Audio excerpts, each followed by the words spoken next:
So now we're gonna move on to productivity. Is everybody still with me? We're doing good? Okay. There's several levels of productivity, and at the end of this, I'm gonna have a handout for you that references some articles and some classes that I have for you. And online, you can just email, I've got the email address, or you can go to my contact form and I'll email you all this stuff. But there's an extensive article about how to build this support system for you. The first one's gonna be critique, because you aren't ever going to get better without some sort of feedback and objectivity.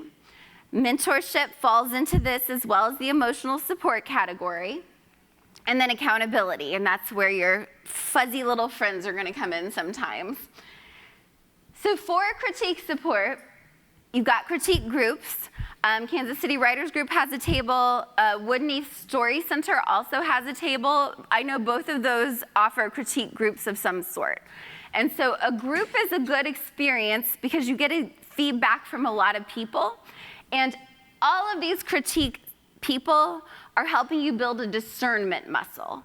What they're helping you do is take feedback, filter it all out, and be like, which one helps me make this story my story? And some of it's gonna be completely non-applicable, and some of it's gonna be like, damn, you are so right. But you have to get feedback from a lot of people to build that muscle, and the way you do it is by trying different ways of critiquing your work. And so critique groups are good because you get multiple people giving you feedback. And so if everybody, if you have a group of 5 people, you sent your story, so there's 4 people who read it. If 4 people say, I have no idea what happened on page 3, well, you know something's broken on page 3. But if 2 people get in a fight about, this guy's the worst, this guy's the best, you did something really good because both of them are feeling really passionate about it, right? And it doesn't mean that they're right, that he's the worst or the best. It means you wrote well, right? But the only way you get that feedback is by throwing your work out to a critique group. Critique partners are great.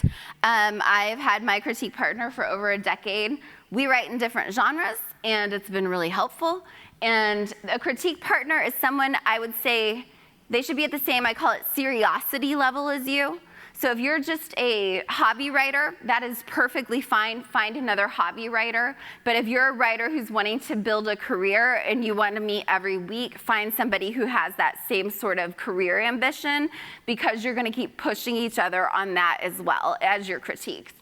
The thing about critique partners is they're going to lose objectivity about your work eventually as well, because they're going to get to know you as well as you know your story. And so they're still going to be helpful. You're going to be able to critique in shorthand for each other. It's going to go way faster than the group. But you're going to, and I have a whole class on this about how to like date them, how to break up with them, the whole entire thing, okay? And then the last one is beta readers. And the first 2, you have to be writers. But beta readers, you don't have to be a writer. You just have to be a reader who likes to read. And I've got a whole nother class on that one, how you can find them at Pilates class or the gym or wherever you go.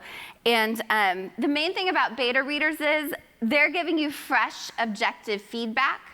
And I think it's great if they don't know you very well. So if it's like your barista at the coffee shop who knows you're there every day working on your story, and they're like always asking, what's going on with your story? What's going on with your story? When you get done, you can be like, hey, I finished that story. Would you want to read it? And they'll be like, yes, because that's what everybody's so excited to support us. And then they can give you some feedback, and you can ask for what you're looking for specifically. So it does not have to be a writer for a beta reader. And honestly, beta readers are better about deadlines than critique people are, because they're not writers. And so they're super excited, and they're like, yes, I'm gonna read this, and they get it back to you like the next day. For mentorship, there's a lot of ways you can find mentorship. And this article that I wrote goes deeply into all of that. So again, I just recommend you can see it extensively. The ones that I call rockstar titans are people you're probably never gonna meet in real life, but they can still be your mentor, right? So I'm probably never gonna meet V.E. Schwab, but I enjoy her books a lot, and I read them, and I learn from her writing. But not only that, she has a lot of interviews out there that I can go to her interviews. She has social media, I can go to her social media. Some writers have those online classes. Do you guys know what I'm talking about? I don't remember what it's called, but Masterclass. Yeah, you can do master classes. Margaret Atwood has one, right? I don't think I'm ever going to be able to take a class with Margaret Atwood, but I can, you know. So you can get a mentor you may never meet. Then there's your writing geniuses, and these are people who are ahead of you in your career, but not so far you can't touch them. And there's a writer named Jane Friedman, and she's like the writer for writers, right? She writes about the industry. And this is what happened with me and Jane Friedman. I had no connection to her. Nobody in my circle had anything with her. And all I was doing is, when Twitter didn't suck, I would retweet her tweets. Right? And then after, I don't know, a year or something of retweeting her tweets and commenting, she follows me. And I was like, holy crap, did Jane Friedman just follow me, right? Well, then a few years later, or I don't know how much longer, I write this article, and I'm like, actually, the very article about this, now that I think about it, and I'm like, what am I going to do with it? And I was like, something in me says, send it to Jane Friedman. And immediately I'm like, I cannot send anything to Jane Friedman because and I was like, I'm just gonna do it before I run out of energy and just do it, right? Have you ever had that feeling where it comes in super fast and you're half terrified and half excited? Act on it immediately. That's your creative intuition telling you to do something, and it gives you that little packet of courage so you'll do it before you talk yourself out of it. And you can go out and throw up when it's done, but like, it's fine, but do it, because every time you do it, you build that muscle of creative intuition getting stronger and stronger. The more you act on it, the louder it gets, okay? So with me and Jane, I sent her the article, same day she emails back. She's like, I love it, it's great, when do you want to put it up? So then I sent her a few articles, and I was like, I'm pretty good at giving classes, maybe I can get, so I pitch her a class. She's like, my roster's full. 3 years I pitch her. And then she's like, yeah, you can do one for my audience. So I did one for her online, right? So this is how it starts. It starts where we're inaccessible, but there was a door, right? Twitter was a door. Their newsletters are doors. Their Patreons are doors. Anybody who's not like, you know, Stephen King level, there's probably a door for you, okay?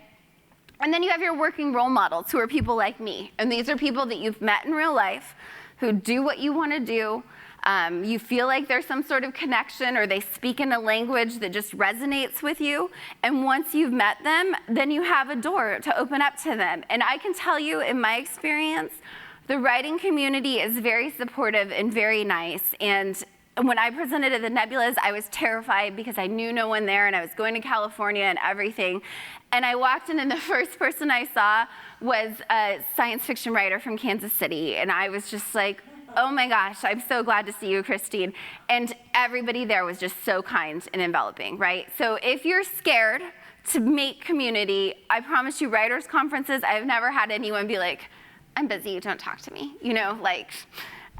So those are the three categories. The article will really break down how to get a hold of them and that kind of thing.